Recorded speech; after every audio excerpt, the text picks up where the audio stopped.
This video is about how you can create, edit, or view a new test. Click on Test Setup and then go to Test Link.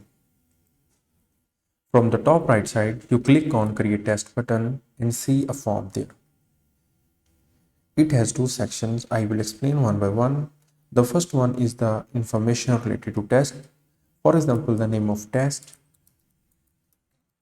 The short name is optional, and this is the amount of test it is required.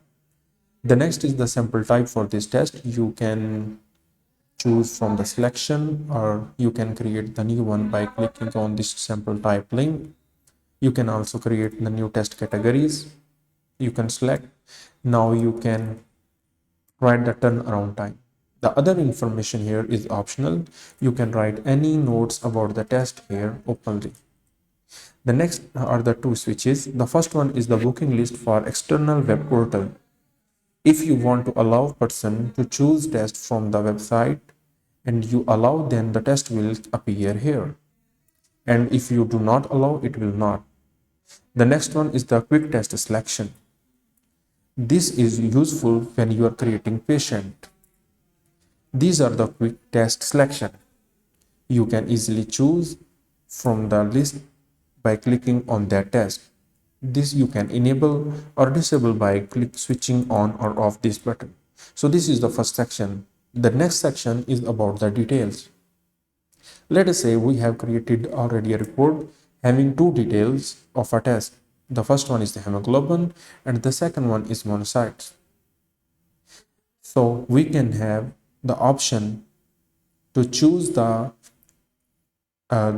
between the select or input. Let us say I want to create the detail naming NTSUL is a report, and I assume that this will be the input.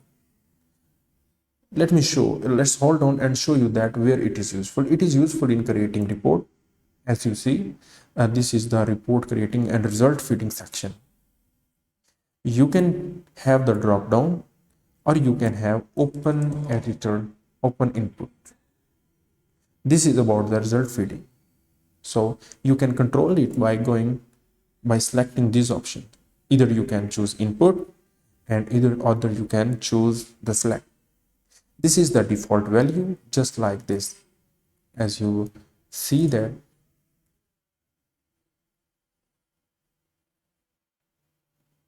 this is the default value 7, and you can write down the default value, for example positive, negative, or any value. We create an other detail for it. We name it patient value.